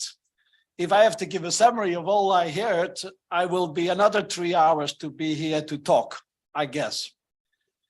But thing is, the very important part is, it's a necessity for us to be ready for the farmers. If a farmer has a problem in the future, they will rely on us to come with the solution. And the problem is we cannot make those solutions when the problem occurs. That's too late, because that will take too much time and the farmers will suffer way too much. So we need solutions in our drawers. We need answers before we know the question. That's tough. That's difficult. And that is something that is, we need to be doing that. And if we all try, and I see like today, those 4 things I heard, it gave me already a lot of things from that. Yeah, I think we should think on that further. We should prepare that. We should look into that. The topic microplastics and so on. It's easy to say, oh, it's not yet a rule. When it becomes a rule, and even it's not a rule, but it's a necessity for our own future, we should have it ready and we should do things there. So with this, I would like to conclude, but before we conclude, I would like to have the speakers coming up to hear one more time. I like to have a picture with them. Please come up.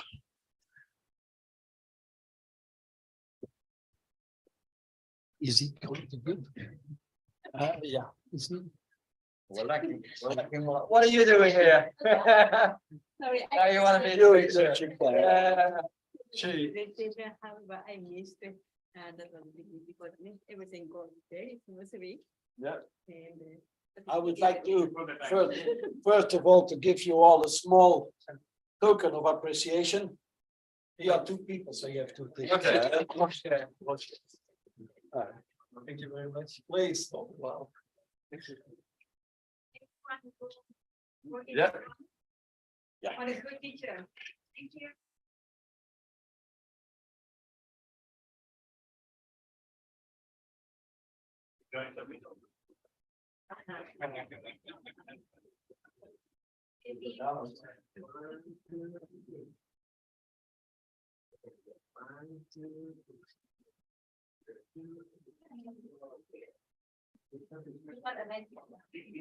Thank you.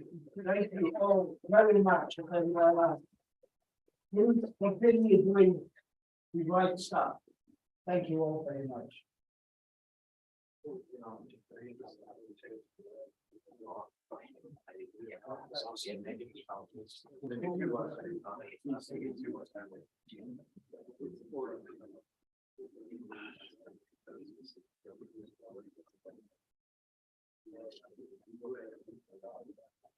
In our C Technology Committee, we always have got the strong support from the co-chair. Yeah. Which is doing much more than co-chairing our committee is, please. So maybe good to have this first session. I would like to sit, then I can adjust myself with the mic. So basically, this is a kind of a first efforts from our committee, CTech committee, and it's a very good teamwork at the committee. And idea was launched few months back that why don't we arrange a separate sessions apart from our regular CTech committee sessions. And the idea was to give a platforms to the new startup, upcoming technologies or applied technologies to showcase here, so that, the audience can have a direct knowledge on how technology can be converted to the commercial applications. And I think it went very well when I look at the session since morning till now. And many more new companies may trigger up during next Congress. And idea is still around only to focus on more applied things in this session. That's what I think from committee also we feel, since we are addressing a lot of technical subjects in our CTech sessions. And during the years, I think this committee of CIT technology is doing a lot of webinar. And those webinars are targeting those specific topics. So we are addressing them during the years. And I think during the Congress, when we meet, two things to do. One is to learn applied, which we can use in our day-to-day business. And second is to do fun. And that's what this committee is. So I think when Johan is sharing, we have a lot of fun as well. And with this group of people in our committee, still we do have a rooms to get more people from countries from where we do not have a people on our committee. So I recommend if some SIT technologist or with the background of SIT technology wanted to be a part of committee, feel free to apply so that committee can scrutinize the application, and then APSA Secretariat can take a call to appoint them as a member of the committee. And I wish we will get a few more representation from countries from where we do not have a representations. As of now, we have enough representation, I think, from India, China. So major country is already there. From Japan also we have. From Thailand we do have. Australia we do have. So these are the countries from where we do have representations. And countries, other countries can come forwards to be a part of this committee. And as Mr. Johan says, there is no need to conclude this session since it's a techno-commercial sessions. And basically, I hope the audience have got the clear message, which is possible to do in terms of commercial application. And maybe in the future, we can invite more techno-commercials, speakers who can really give a direct tips how to improve or how to address your ongoing challenge in the business. Since we deal with the seats and it's always full of challenge and a lot of problems in day-to-day operations. So I think those things we will always keep in mind while organizing the, the speakers. So with this, I would like to close this session.